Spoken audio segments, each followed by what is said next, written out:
Hello, my name is Paul Leischer. I'm with Freedom Photonics located in Santa Barbara, California, and I'm going to be talking today about our Phase 2 SBIR topic, Photonic Integrated Circuit Reliability Prediction, Verification, and Validation. I'd like to thank the Navy and specifically NavAir for supporting this work, and I'd also like to acknowledge my co-authors on this talk, Chris Otteson, Maddie Woodson, and Daniel Renner. So a little bit about Freedom Photonics as a company. We are a US-based manufacturer of photonic components, specifically photonic integrated circuit components and modules and subsystems based on these. We work on a variety of devices spanning the wavelength range from about 780 nanometers out to 1900 nanometers and beyond.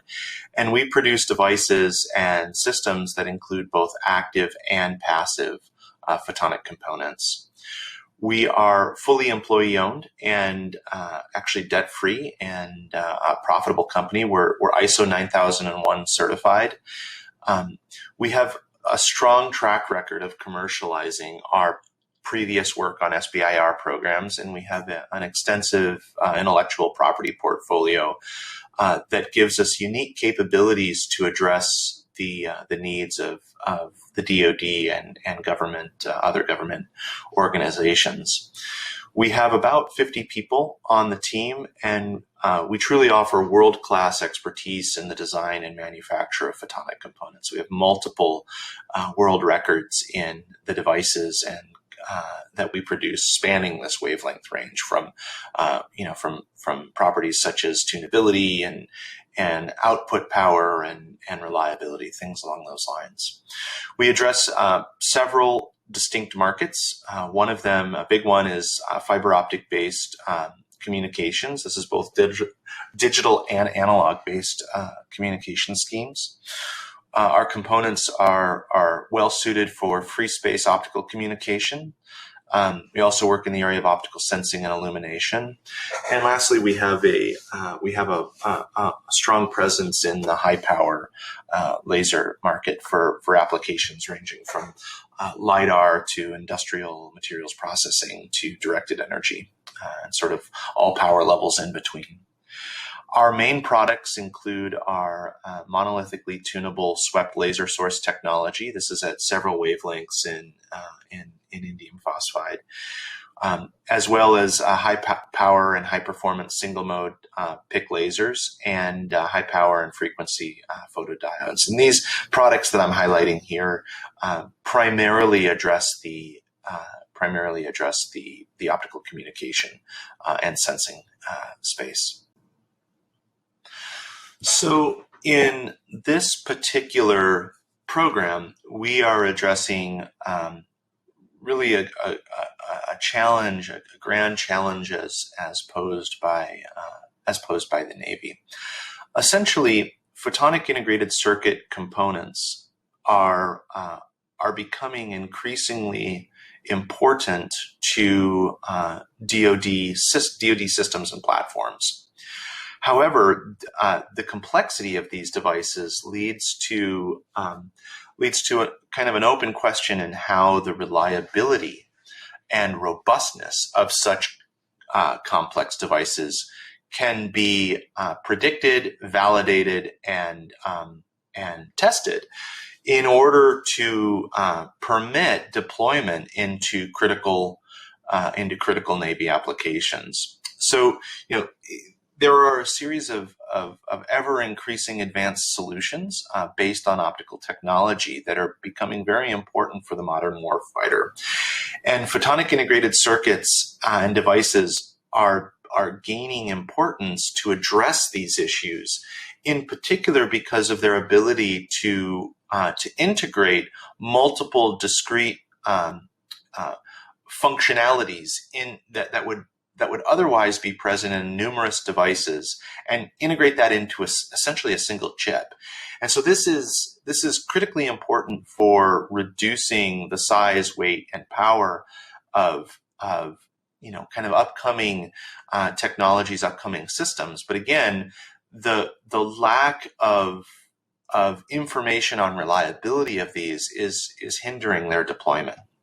So the primary objective of this phase 2 effort is somewhat different than many other SBIR programs out there. In fact, we're not seeking in this program to release a particular product. What we're trying to do under this program is really develop, to investigate and to develop tools that allow these complex photonic integrated circuits, the reliability and robustness of them, to be predicted and validated. And ultimately, this understanding will lead to a more widespread adoption and enable systems that rely on optical technology to be smaller, lighter, cheaper, and generally more capable.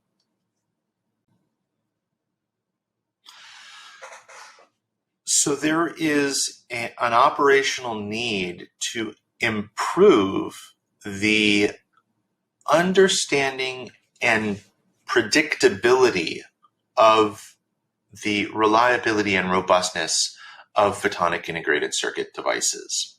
See, the US DoD requires ruggedized PIC devices which can be deployed in very harsh environments with high reliability and high assurance that they will function for the mission at hand.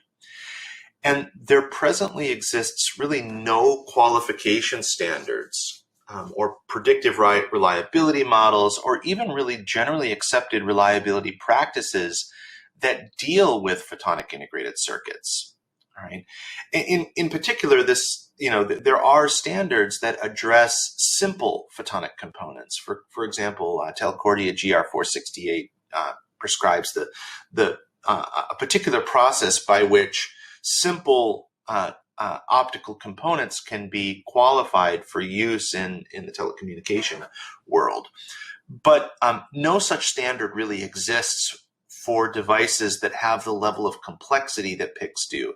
And the challenge is that the interactions that can occur between components within the photonic integrated circuit are not well, it's difficult to describe those. In other words, the PIC itself can be viewed as a system, and reliability qualification of systems needs to apply. So you can almost think of the PIC as being a marriage of a whole bunch of subcomponents. And so the question remains, how does one go about qualifying the PIC? Do we go off and qualify the constituent components individually? Does that mean we have to make new devices that just have those on there so that we can qualify them and then use system level approaches to describe the reliability of the PIC? Alternatively, should we just produce only the full PIC component and then just deal with it as a component level qualification? And the answer is clearly going to be something in between. But the point is that no such practice or no such standard exists that addresses this. So the objective of our program is to better understand the failure mechanisms that lead to indium phosphide and silicon-based PIC reliability problems, degradation. And in this program, what we're doing is we're carrying out destructive accelerated life testing under varying stress parameters of these kinds of devices in order to start understanding some of these failure mechanisms. And then ultimately that data will be used in essentially the final deliverable for this program, which is to build and deliver a software package which enables prediction of PIC device reliability under varying stress conditions. So where are we at in terms of the solution to this challenge? In this phase 2, we're actually partnering with the Aerospace Corporation, who is helping to carry out some of this accelerated life testing of PIC devices. Their work is focusing more on the silicon photonic side. Our work is focusing more on the 3.5 photonic integrated circuit side. In this phase 2 program, these two architectures, represent kind of two extremes in terms of maturity and complexity, right? So we're dealing with a somewhat lower complexity, but highly capable, high power 1.55 micron PIC source, which is it's an integrated DFB laser with integrated optical amplifier. And these sources are based on indium phosphide, and they really go after the sort of the LiDAR and optical communication and sensing spaces. The other structure is kind of more complex traditional silicon photonic integrated circuit device technology. And so these two architectures sort of serve as the bookends of what we're actually studying. The images on the right, in the bottom right, there's four photographs here of one of our life test racks. This particular rack that we're showing is capable of testing up to 60 devices at once. And shown in the photograph is kind of a high-level view, kind of a zoomed-out view, as well as a couple of zoomed-in views of the various electronics driver cards that are needed to power the photonic integrated circuit device chip on carrier. And this is the bottom right image is a FLIR camera image, a thermal image of this device under operation. This particular testing rack has been designed to allow independent control of many of the inputs to these photonic integrated circuit devices, so we can individually bias and individually control, for example, the DFB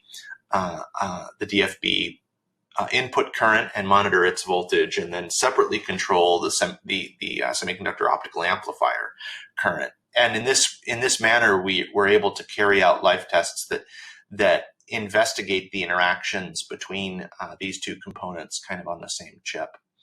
The plot in the upper right-hand corner illustrates the results of the analysis of a step stress life test study that was carried out on these 1.55 micron DFB SOAs. Essentially a group of about 10 to 15 of these devices were tested at varying increasing stress levels on both the DFB and the SOA. We looked for evidence of failure, and then those failure times were analyzed, and using a cumulative damage model that is an inherent part of this ALTA reliability software analysis package, data analysis package, we were able to extract sort of the initial acceleration parameters. And the solid line essentially is the predicted use level probability of failure as a function of time. And by use level, I mean the lower 90% confidence bound time to X% failure as calculated using the acceleration factors that were extracted from the analysis. So this step stress testing gives us a nice early indication of what the reliability is, and it's been used actually to go now and design a more robust life test, multi-cell accelerated life test. These devices are also undergoing environmental exposure, such as shock, vibration, and thermal cycling, in order to determine how that operation impacts device performance. So a quick update on the current status of our program. This particular project is on track. We've completed fabrication of the indium phosphide PIC test articles, and ongoing environmental and reliability life testing is occurring. Our work on the silicon photonics side is started and actually ahead of schedule. We at the time that we wrote these slides, we were saying that the multi-project wafer silicon PIC run had been specified and proceeding to tape out. Actually, that is now complete. We've met the tape out and expect to receive devices actually quite soon. So kind of our key milestones for this program, the first one is to complete the 1550 nanometer DFB SOA PIC life test and develop that model. we think the risk to that is low, and basically we'll have the measure of success here is that we'll have completed that study with a predictive reliability model and these devices, essentially ready for commercial deployment. We expect that ending TRL to be about 5, and that should be happening here in the next month or two when this life test is essentially completed. Second is the development of the actual reliability simulation software. That risk level is a little bit higher, but this software tool for modeling the reliability of our PIC devices is expected to be complete about a year. We have to get the data first, but about a year from now. We expect its TRL to be about 4, and at this point, it will be, primarily focused on the devices that, of course, the devices that that are under consideration in this particular program. And alongside that will be some more general best practices for addressing reliability of PIC devices that we hope can be rolled out to, to many others who are working in this space. Last is the, after that initial rollout of that software, we will uptick that software to include the ability to predict reliability, of our silicon photonic PIC devices, and we expect that to follow in about December of next year.